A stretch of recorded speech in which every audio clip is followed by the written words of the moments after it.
سلام، خوش اومدید. امروز میخوایم بریم سراغ یه تقاطع خیلی جالب، جایی که قدیمی ترین سوالای فلسفه با جدیدترین و قدرتمندترین فناوری‌های امروزی روبرو میشن. یعنی چطور میشه از کامپیوترها استفاده کرد تا بحث‌های قدیمی در مورد اخلاق، وجود خدا یا حتی ماهیت جامعه رو روشن‌تر کنیم. خب بیایم با هم شیرجه بزنیم توی این دنیای شگفت‌انگیز. داستان ما با یه رویای 300 ساله شروع میشه. این جمله مال فیلسوف بزرگ لایبنیتسه. اون تصور میکرد یه روزی میرسه که میتونیم دعواهای فلسفی رو نه با بحث‌های بی‌پایان بلکه با محاسبه حل کنیم. یعنی یه جورایی مثل حل کردن یه مسئله ریاضی. خب به نظرم میرسه اون روز بالاخره از راه رسیده. خب، قبل از اینکه جلوتر بریم باید یه نکته خیلی مهم رو روشن کنیم. ببینید، ما اینجا قرار نیست در مورد فلسفه کامپیوتر حرف بزنیم. یعنی سوالایی مثل آیا هوش مصنوعی میتونه فکر کنه؟ نه. بحث ما روی فلسفه با کامپیوتر تمرکز داره. یعنی از کامپیوتر به عنوان یه ابزار جدید و قدرتمند استفاده کنیم تا توی هر حوزه‌ای از فلسفه تحقیق کنیم. پس تعریف دقیقش چیه؟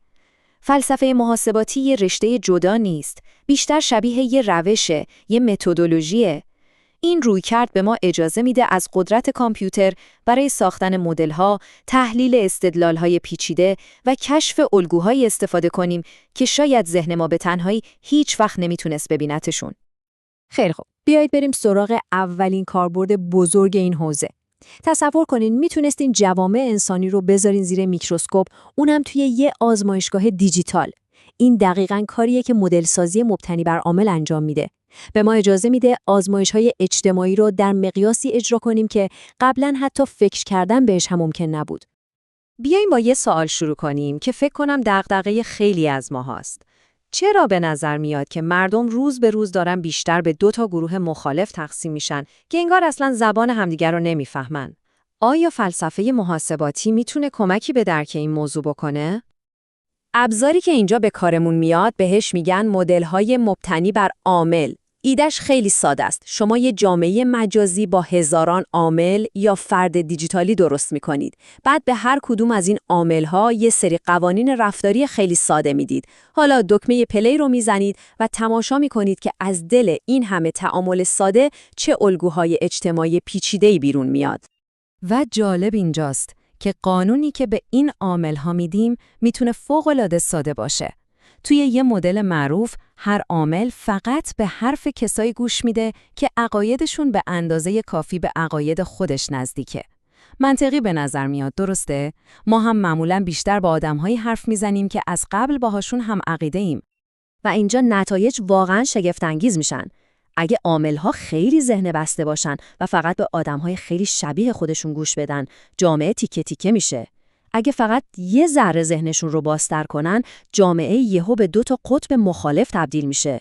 و فقط وقتی که به اندازه کافی ذهن باز باشن، جامعه به یه نظر مشترک و اجماع میرسه. نکته کلیدی اینجاست. دو قطبی شدن شدید لزوماً از نفرت نمیاد، بلکه میتونه فقط نتیجه یه تغییر کوچیک تو میزان تمایل ما به گوش دادن نظرات مخالف باشه. خب بریم سراغ یه سوال کلاسیک دیگه. وقتی به نقشه شهرهای بزرگ نگاه میکنیم میبینیم که گروه‌های مختلف، مثلا از نژادها و قومیت‌های متفاوت، معمولاً تو محله‌های جدا از هم زندگی میکنن. آیا این پدیده حتماً به خاطر تعصب و نژادپرستی شدید آدماست؟ توماس شلینگ یه مدل خیلی ساده طراحی کرد تا این موضوع رو بررسی کنه. فرضش این نبود که عامل‌ها آدمای متعصبی هستن، نه، فقط یه ترجیح خیلی خیلی ملایم بهشون داد. من فقط دوست ندارم توی همسایه‌های دیوار به دیوارم تنها کسی باشم که از نوع منه. قانونش خیلی ساده بود. هر عامل فقط میخواد که حداقل 1/3 همسایه‌ها شبیه خودش باشن. این که خواسته خیلی زیادی به نظر نمیاد، نه؟ این یعنی طرف نمیخواد کل محلش مثل خودش باشن، فقط نمیخواد کاملا تنها باشه. و اینجا بود که نتیجه تکون دهنده مدل مشخص شد. حتی با همین ترجیحات فردی خیلی ملایم، شبیه سازی خیلی سریع به یه جامعه کاملا جدا شده و تفکیک شده میرسه. این یعنی چی؟ یعنی رفتار کلی یه جامعه لزوماً آینه تمام نمای نیت تک تک آدماش نیست. جدایی‌گزینی گسترده میتونه شکل بگیره، حتی بدون اینکه یک نفر آدم متعصب و تندرو توی اون جامعه وجود داشته باشه. خیلی خوب. تا اینجا دیدیم که شبیه سازی ها چطور میتونن پدیده های اجتماعی رو برامون روشن کنن. اما اگه بهتون بگم این رویکرد محاسباتی میتونه نه تنها رفتار جامعه بلکه خود ساختار استدلال های انتزاعی رو هم تحلیل کنه چی؟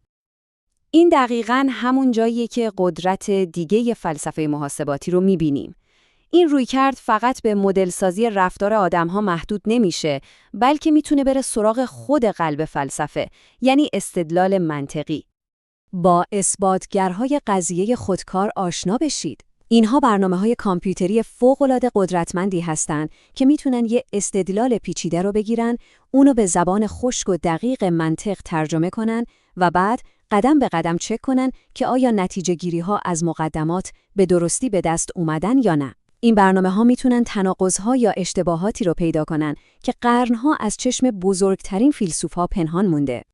و برای اینکه ببینیم این ابزار چقدر قدرتمنده، میریم سراغ یکی از انتزاعی‌ترین و معروف‌ترین استدلال‌های تاریخ فلسفه، تلاش ریاضیدان بزرگ کورت گودل برای اینکه وجود خدا رو به صورت منطقی اثبات کنه.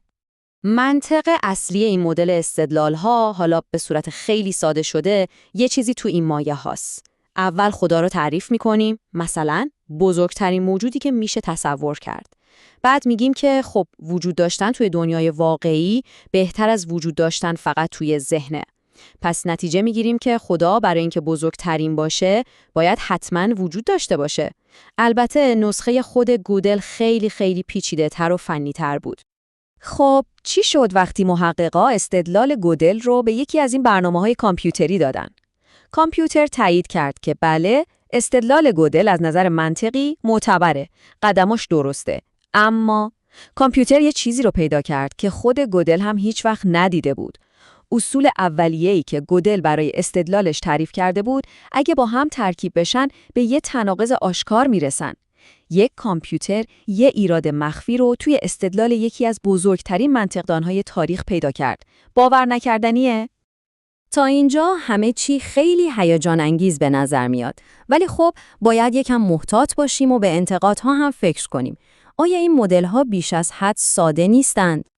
این یه انتقاد خیلی مهمه و باید جدی گرفتش.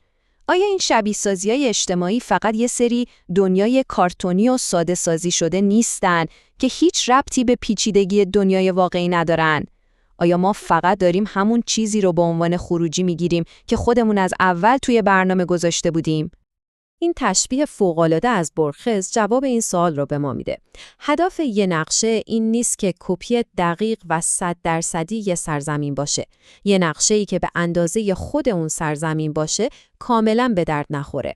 کار نقشه اینه که واقعیت رو ساده کنه و فقط ویژگی‌های مهم رو به ما نشون بده. و این دقیقاً قدرت مدل‌های محاسباتیه. هدفشون کپی کردن کامل واقعیت نیست. در عوض به ما اجازه میدن یکی دو تا مکانیسم کلیدی رو جدا کنیم، مثلا همون ترجیح ملایم به همسایه‌های شبیه به خود، و ببینیم اون مکانیسم به تنهایی چه نتایجی به بار میاره. سادگیشون نقطه ضعفشون نیست، اتفاقاً بزرگترین نقطه قوتشونه. پس با همه اینها جایگاه فلسفه محاسباتی تو دنیای امروز کجاست؟ همونطور که دیدیم محاسبات یه جعبه ابزار کاملا جدید به فیلسوف‌ها میده.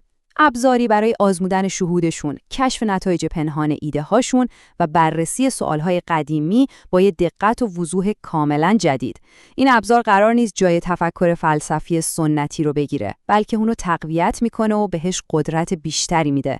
سوال واقعی نیست که آیا این راه رو ادامه میدیم یا نه. سوال اینه که این ابزار قدرتمند در آینده قفل کدوم راز بزرگ فلسفی رو برای ما باز میکنه.